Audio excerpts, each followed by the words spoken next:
صلی اللہ علی محمد صلی اللہ علیہ وسلم۔ اعوذ باللہ السمیع العلیم من الشیطان الرجیم، بسم اللہ الرحمن الرحیم، والصلاة والسلام علی رسولہ الکریم۔ السلام علیکم ورحمۃ اللہ وبرکاتہ۔ بخاری شریف کا باب العلم، اور آج جو باب ہم پڑھیں گے یہ باب ہے باب اسم من کذب علی النبی صلی اللہ علیہ وسلم، کہ نبی کریم صلی اللہ علیہ وسلم پر جھوٹ باندھنے والے کے گناہ کے بارے میں۔ یعنی کوئی شخص اگر نبی کریم صلی اللہ علیہ وسلم کی طرف کسی ایسے قول یا فعل کی نسبت کرتا ہے جو کہ دراصل نبی کریم صلی اللہ علیہ وسلم کا قول نہیں ہے یا ان کا فعل نہیں ہے، تو گویا وہ آپ صلی اللہ علیہ وسلم پر جھوٹ بولتا ہے۔ تو یہ ایک گناہ کا کام ہے، اور یہ کتنا بڑا گناہ ہے اور کتنا بڑا جرم ہے، اس باب میں آج ہم دیکھیں گے انشاءاللہ۔ اس باب میں امام بخاری 5 احادیث لائے ہیں جن کے الفاظ ملتے جلتے ہیں، تھوڑا بہت فرق ان کے اندر ہے۔ تو ہم دیکھتے ہیں کہ آج ہم کتنی کر سکتے ہیں۔ تو کچھ احادیث کو ہم پہلے پڑھ لیتے ہیں اور پھر انشاءاللہ ان کی ہم تشریح جو ہے وہ اکٹھی دیکھتے ہیں۔ پہلی حدیث نمبر 106، حضرت علی رضی اللہ تعالیٰ عنہ سے روایت ہے، یقول قال نبی صلی اللہ علیہ وسلم لا تکذبوا علیہ، کہ نبی کریم صلی اللہ علیہ وسلم نے فرمایا میرے اوپر جھوٹ مت باندھو۔ فإنہ من کذب علیہ فلیلج النار، کہ جو شخص مجھ پر جھوٹ باندھے گا فلیلج النار، تو پس چاہیے کہ وہ آگ میں اپنا ٹھکانہ تیار کر لے۔ اگلی حدیث نمبر 107، حضرت عبداللہ بن زبیر رضی اللہ تعالیٰ عنہ سے روایت ہے، فرماتے ہیں عن ابیہ، اپنے والد یعنی حضرت زبیر رضی اللہ تعالیٰ عنہ سے وہ روایت کرتے ہیں، قال قلت للزبیر، کہ میں نے حضرت زبیر رضی اللہ تعالیٰ عنہ سے کہا، انی لا اسمعک تحدث عن رسول اللہ صلی اللہ علیہ وسلم، کہ میں آپ کو نہیں سنتا کہ آپ نے نبی کریم صلی اللہ علیہ وسلم کا حوالہ دے کر کوئی حدیث بیان کی ہو۔ مطلب یہ کہ آپ بہت کم تعداد میں احادیث بیان کرتے ہیں، کما یحدث فلان و فلان، کہ جس طرح فلاں اور فلاں بعض صحابہ کا انہوں نے نام لیا کہ وہ حدیثیں بیان کرتے ہیں، آپ اس طرح سے حدیث بیان نہیں کرتے۔ تو انہوں نے جو جواب دیا، فرمایا اما جان لو، آگاہ ہو جاؤ، انی لم افارق، کہ میں رسول اللہ صلی اللہ علیہ وسلم سے جدا نہیں ہوا، یعنی میں نبی کریم صلی اللہ علیہ وسلم کی محفل میں بکثرت حاضر رہا ہوں۔ اور یہ میں معلوم ہے کہ حضرت زبیر رضی اللہ تعالیٰ عنہ کا نبی کریم صلی اللہ علیہ وسلم سے کئی جہتوں سے رشتہ تھا۔ حضرت زبیر حضرت صفیہ رضی اللہ تعالیٰ عنہ کے بیٹے تھے جو نبی کریم صلی اللہ علیہ وسلم کی پھوپھی تھیں، اور یہ حضرت خدیجہ الکبریٰ کے بھتیجے تھے، اور یہ بھی میں معلوم ہے کہ حضرت عائشہ کی بہن حضرت اسماء رضی اللہ تعالیٰ عنہ ان کی بیوی تھیں۔ تو گویا کئی اطراف سے نبی کریم صلی اللہ علیہ وسلم کے ساتھ رشتہ تھا۔ اور اس سے بھی بڑھ کے جو بات آتی ہے کہ نبی کریم صلی اللہ علیہ وسلم نے ان کو ایک دفعہ اپنا حواری قرار دیا تھا، لکل نبی حواریٌ و حواری الزبیر، کہ ہر نبی کے مخلص صحابہ اور سر دھڑ کے بازی لگانے والے ہو سکتے ہیں، اور میرے حواری زبیر رضی اللہ تعالیٰ عنہ، یہ بھی بخاری کی حدیث ہے۔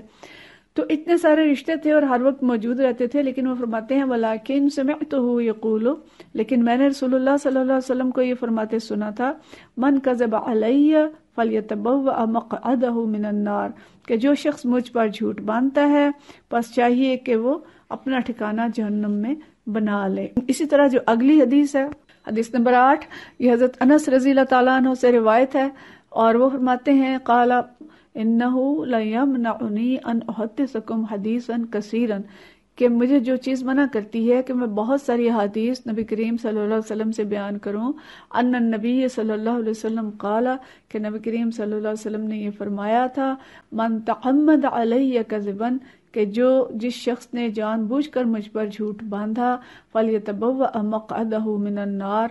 تو اپنا ٹھکانہ جہنم میں بنا لے۔ اسی طرح حدیث نمبر 9، یہ حضرت سلمہ بن اکو رضی اللہ تعالیٰ عنہ سے اس کی روایت ہے، قال سمعت نبی صلی اللہ علیہ وسلم، کہتے ہیں میں نے نبی کریم صلی اللہ علیہ وسلم کو یہ فرماتے سنا، یقول من یقل علی ما لم اقل، کہ جس نے میرے بارے میں وہ بات کی جو میں نے نہیں کی، فلیتبوأ مقعدہ من النار، تو پر چاہیے کہ اپنا ٹھکانہ دوزخ میں بنا لے۔ تو دیکھیں یہ 4 حدیث ہم نے پڑھی ہیں، اور قریب ملتے جلتے الفاظ ہیں، چند الفاظ کا، تھوڑے الفاظ کا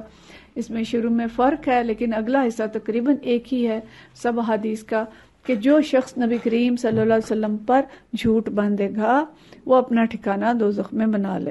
تو بات یہ ہے کہ جھوٹ تو ویسے ہی ظاہر ہے بہت بڑا گناہ ہے، اور مومن کے بارے میں ہم پڑھتے ہیں کہ وہ سب کچھ ہو سکتا ہے لیکن جھوٹا نہیں ہو سکتا۔ لیکن عام جھوٹ بولنا اور نبی کریم صلی اللہ علیہ وسلم پر جھوٹ بولنا، ظاہر ہے ان دونوں میں بہت زیادہ فرق ہے۔ اگر عام ہم کوئی جھوٹ بولتے ہیں، اپنے بارے میں بولا، کسی اور کے بارے میں بولا، تو اسی کو نقصان ہوگا جس کے بارے میں ہم نے بولا۔ لیکن اگر کوئی حدیث موضوع یا گھڑی ہوئی حدیث یا نبی کریم صلی اللہ علیہ وسلم کے بارے میں ایسی حدیث گھڑ کے ہم بول دیں یا ایسا جھوٹ بول دیں کہ جو فی الواقع نہیں آپ صلی اللہ علیہ وسلم نے فرمایا، وہ کام نہیں کیا، تو اس سے کیا ہوگا کہ پوری شریعت مشکوک ہو جائے گی، شریعت کا سرچشمہ مشتبہ ہو جائے گا۔ یعنی بات اتنی سادی نہیں ہے،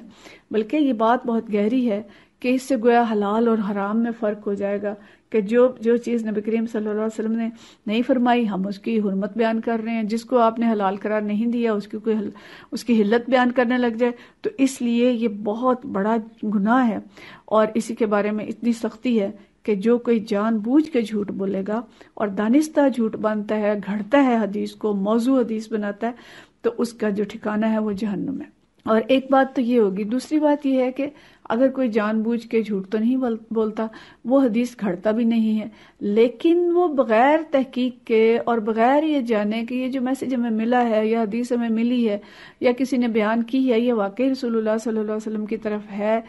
تو اس کو آگے بیان کر دیتا ہے۔ تو ایسے شخص کے لیے بھی بہت وعید ہے، اور یہ بھی صحیح مسلم کی جو حدیث ہے کہ ایک شخص کے جھوٹا ہونے کے لیے یہی کافی ہے کہ وہ جو کچھ سنتا ہے بغیر تحقیق کے اس کی روایت کر دے۔ تو اس میں بھی بہت ضروری ہے، آج کل خاص طور پہ میڈیا کے اس دور میں، سوشل میڈیا پہ ہمیں بہت ساری اس طرح کے میسیجز ملتے ہیں جس میں لکھا ہوتا ہے کہ نبی کریم صلی اللہ علیہ وسلم نے یہ فرمایا، اور اس کی کوئی تحقیق کی زحمت نہیں کرتا کہ جو فرمایا تھا یہ واقعی درست ہے، یا کسی نے خود سے اس کو لکھ دیا، یا کسی نے کوئی ملتی جلتی چیز لے کے اس میں کچھ الفاظ کا اضافہ کر کے بھیج دیا، تو اس کو بغیر تحقیق کے فارورڈ کر دینا یہ بھی اسی ضمن میں آتا ہے۔ اور اس کا بھی علماء نے یہی لکھا ہے کہ یہ بھی جھوٹ کی تعریف میں آتا ہے، اور اس کے لیے ہمیں احتیاط کرنی چاہیے۔ اور اس وقت تو بہت زیادہ یہ مسئلہ بن چکا ہے کہ سوشل میڈیا پر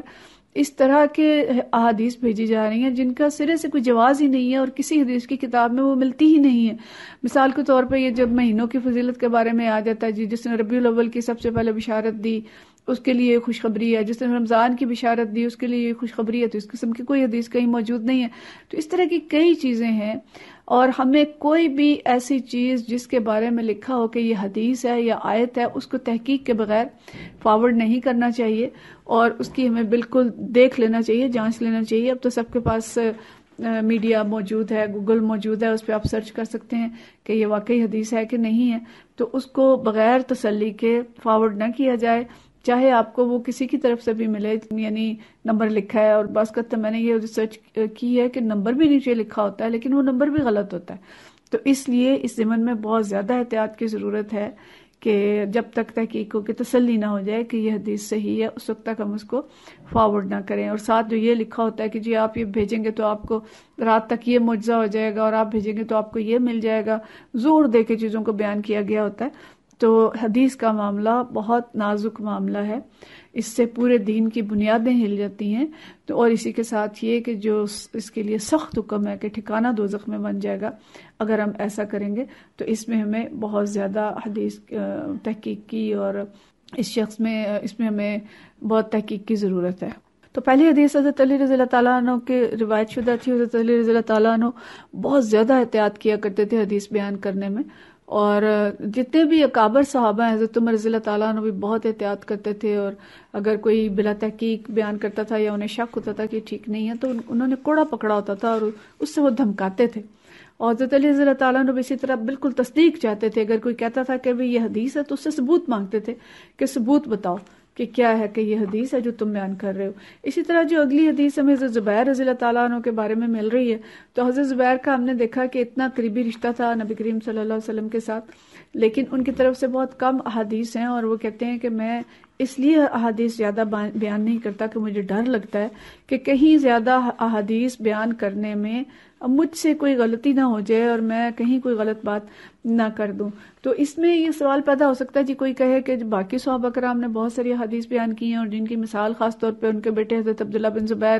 رضی اللہ تعالیٰ عنہ نے دی، باقی حدیث سے میں پتہ چلتا ہے کہ حضرت عبداللہ بن مسعود، حضرت ابو ہریرہ رضی اللہ تعالیٰ عنہ، وہ صحابہ جو ہیں وہاں پہ مراد تھے۔ تو جنہوں نے اتنی زیادہ حدیث بیان کی ہیں، کیا انہوں نے غلط کیا ہے؟ تو دیکھیں اس سلسلے میں بھی دو پہلو ہیں کہ نبی کریم صلی اللہ علیہ وسلم نے جامع ترمذی کی ایک حدیث ہے، یہ بھی فرمایا کہ جو شخص ایسے علم کو چھپاتا ہے جو اس کے پاس ہے تو قیامت کے دن اس کے منہ میں آگ کی لگام دی جائے گی۔ تو وہ صحابہ کرام جنہوں نے کثرت سے حدیث بیان کی ہیں وہ اس بات سے ڈرتے تھے کہ ہم علم چھپانے کے مجرم نہ بن جائیں، اور حضرت زبیر رضی اللہ تعالیٰ عنہ کی نگاہ دوسرے پہلو پہ تھی کہ اگر میں کثرت سے روایات بیان کرنے لگوں تو کہیں میرے اندر بے احتیاطی نہ پیدا ہو جائے۔ دوسری بات یہ کہ جن صحابہ کرام نے کثرت سے روایات بیان کی ہیں وہ صحابہ ہیں جو دیر تک زندہ رہے، اور انہوں نے نبی کریم صلی اللہ علیہ وسلم کو جیسے آخری عمر میں دیکھا کہ اب بہت سارے صحابہ جو ہیں وہ انتقال کر گئے ہیں، اور اب ہم اگر احادیث بیان نہیں کریں گے تو یہ علم جو ہے یہ خفیہ رہ جائے گا اور بہت سا ذخیرہ علم کا لوگوں تک نہیں پہنچے گا، تو انہوں نے اپنی ذمہ داری کی بنا پہ ان احادیث کو کثرت سے بیان کیا۔ اور حضرت زبیر رضی اللہ تعالیٰ عنہ کا انتقال جو اس زمانے میں ہو گیا تھا جبکہ ابھی صحابہ کی بہت بڑی تعداد موجود تھی، حتیٰ کہ جو بیت رضوان کے صحابہ تھے 600-700 صحابہ وہ بھی اس وقت زندہ تھے، تو اس لیے انہیں اس بات کی ضرورت محسوس نہیں ہوئی کہ اگر میں نے بیان نہ کیا تو علم جو ہے وہ مخفی رہ جائے گا۔ تو جبکہ باقی صحابہ جو ہیں جنہوں نے بہت زیادہ حدیث بیان کی ہیں انہوں نے اس کے کتمان کے ڈر سے بیان کر دی، جیسے حضرت انس رضی اللہ تعالیٰ عنہ۔ اب ان کی جو حدیث آگے حدیث نمبر 108 تھی کہ وہ کہتے ہیں کہ مجھے جو چیز روکتی ہے بہت زیادہ حدیث بیان کرنے سے وہ یہ ہے کہ جس نے نبی کریم صلی اللہ علیہ وسلم پر جان بوجھ کر جھوٹ باندھا وہ اپنا ٹھکانہ دوزخ میں بنا لے۔ اب یہاں بھی ہمیں معلوم ہے کہ حضرت انس رضی اللہ تعالیٰ عنہ تو ان صحابہ میں سے ہیں جنہوں نے بہت زیادہ حدیث بیان کی ہیں، 6-7 صحابہ ہیں کہ جن سے زیادہ حدیث مروی ہیں۔ تو اب یہ حدیث انہوں نے کب بیان کی تو اس کے بارے میں علماء یہ کہتے ہیں کہ ہو سکتا ہے کہ یہ اس دور میں انہوں نے فرمایا ہو جب کہ بھی صحابہ کرام کثرت سے موجود تھے اور اس وقت وہ کم احادیث بیان کرتے تھے حضرت انس جو ہیں۔ لیکن جب آخری دور آیا اور آپ کو یہ معلوم ہوگا کہ حضرت انس رضی اللہ تعالیٰ عنہ آخری صحابی ہیں جن کا انتقال ہوا ہے، بصرہ میں یہ آخری صحابی تھے جن کا انتقال ہوا ہے۔ تو جب آخری دور آ گیا تو انہیں یہ احساس ہوا کہ اگر اب میں بیان نہیں کروں گا تو علم جو ہے یہ اس کا کتمان ہوگا، علم جو ہے یہ چھپا رہ جائے گا۔ تو اس وقت انہوں نے زیادہ حدیث بیان کی ہوں اور علم کا حصہ جو ان کے پاس تھا انہوں نے اس کو بیان کر دیا تاکہ لوگوں تک یہ پہنچ جائے۔ تو صحابہ کرام رضوان اللہ مجمعین ہمیں ہر طرح کی حدیث پہ عمل کرتے ہوئے نظر آتے ہیں کہ جہاں کم بیان کرنے کی ضرورت تھی وہاں انہوں نے کم بیان کی، اور جہاں زیادہ بیان کرنے کی ضرورت تھی وہاں انہوں نے زیادہ بیان کی۔ اور اگلی حدیث جو 109 ہے حضرت سلمہ بن اکوع رضی اللہ تعالیٰ عنہ سے جو روایت ہے تو وہ بھی یہ فرماتے ہیں نبی کریم صلی اللہ علیہ وسلم سے میں نے یہ سنا ہے کہ جو شخص ایسی بات کہے جو میں نے نہیں کہی تو اسے چاہیے کہ اپنا ٹھکانہ دوزخ میں بنا لے۔ تو یعنی یہ سب احادیث ہمیں ایک طرف تو احتیاط کا سبق دیتی ہیں کہ ہم بہت زیادہ احتیاط کریں احادیث کے بیان کرنے میں اور اس کی تحقیق کر لیں، ریسرچ کر لیں، اور کوئی بھی ایسی بات ہم بیان نہ کریں یا اس کو میسج نہ کریں یا لکھیں نہ جس کی ہمیں تحقیق نہ ہو۔ اور خاص طور پہ جو مدرسات ہیں یا مدرسین ہیں ان کی ذمہ داری بہت زیادہ ہے، بعض اوقات اپنی یادداشت کی بنا پہ بیان کر دیتے ہیں اور اس میں الفاظ کی غلط ملت ہو جاتے ہیں، الفاظ اور کم و بیش ہو جاتے ہیں اور اس سے بعض اوقات حدیث کے معنی بدل جاتے ہیں۔ تو حدیث بیان کرنے میں ہمیں یہ بھی احتیاط چاہیے کہ کوئی حدیث صحیح بھی ہے لیکن ہمیں زبانی اگر صحیح یاد نہیں ہے تو ہم کوشش کریں کہ ہم اس کو لکھ لیں اور یا کتاب سے پڑھ کے بیان کریں اور اس کو حوالے کے ساتھ بیان کریں تاکہ وہ مستند رہے اور ہمارے لیے ثواب کی بجائے وہ الٹا عذاب کا موجب نہ بن جائے، کیونکہ یہ دین کی بنیادیں ہیں اور دین اور شریعت کی بنیادیں قائم رکھنا صحابہ کرام اور تمام علماء دین کے ساتھ ساتھ ہم سب کی ذمہ داری ہے۔ اور ہم دیکھتے ہیں کہ صحابہ کرام رضوان اللہ مجمعین، تابعین کرام اور صلحاء امت اور علماء امت اور فقہاء نے اس قدر محنت کی ہے کہ ان کو پڑھ کے حیران ہوتا ہے انسان کہ انہوں نے حدیث کے راویوں پہ بھی اتنی ریسرچ کی ہے کہ اسماء الرجال ہم پیچھے اس کو پڑھ چکے ہیں کہ ایک منفرد علم ہے جو صرف مسلمانوں کے پاس ہے، اور انہوں نے ایک ایک جھوٹا راوی جو ہے اس کو چھانٹ کے الگ کر دیا اور لوگوں کو بتا دیا کہ کون سا راوی جو ہے وہ قابل اعتماد ہے اور کون سا نہیں ہے۔ اور اسی کے ساتھ ساتھ حدیث کے متن پہ اس قدر تحقیق ہوئی ہے کہ متن میں بھی اگر کوئی ذرا کمی بیشی ہوئی ہے تو اس کو بھی آگاہ کیا گیا اس سے بھی، اور اس احتیاط کو تمام علماء دین نے بہت زیادہ ملحوظ رکھا ہے، حدیث پڑھنے اور پڑھانے والوں نے بھی اور